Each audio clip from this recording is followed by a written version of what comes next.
Attention, si tu fais ça, tu ne vas pas trouver la solution. Je t'explique. Quand on donne cette équation, la première des choses à faire, c'est de développer. 3x fois x donne 3x au carré. 3x fois moins 5 donne moins 15x. 2 fois x donne 2x.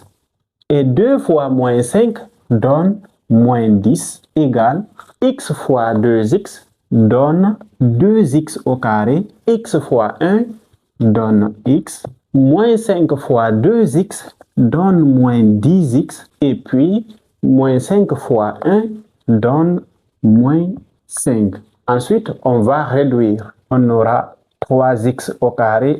Moins 15x plus 2x, c'est moins 13x. Moins 10 égale, ici encore, 2x au carré. X moins 10x donne moins 9x moins 5. Ensuite, on va regrouper tous les termes au premier membre. On a 3x au carré au premier membre. Si on déplace 2x au carré, il devient moins 2x au carré.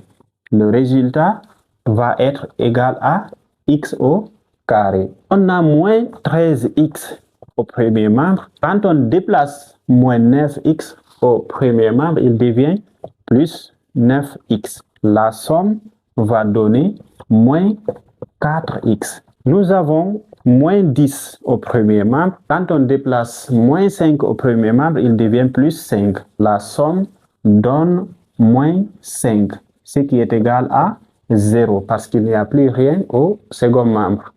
Et tu vois maintenant que nous avons une équation du second degré.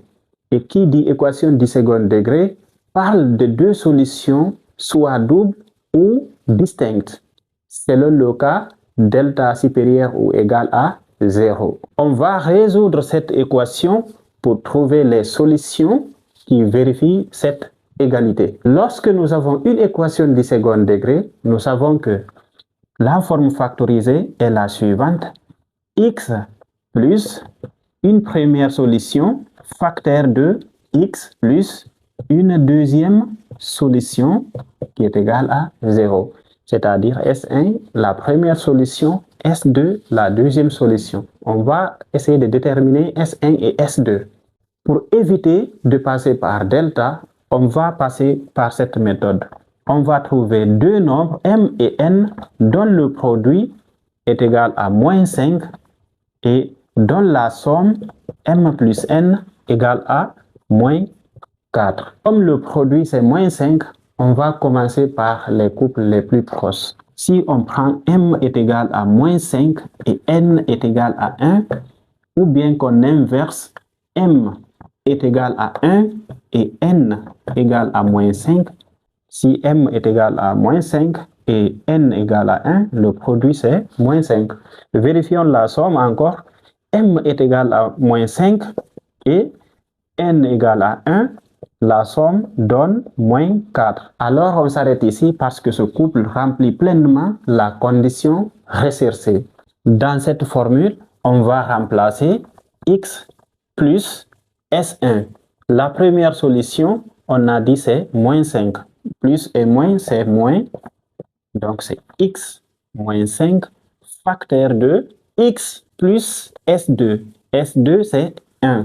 Donc x plus 1 égale à 0. Nous avons un produit de facteurs qui est nul. On égalise x moins 5 à 0 et x plus 1 à 0. Ce qui implique que x égale à, on déplace plus 5 et l'autre x égale à, on déplace plus 1, ça devient moins 1.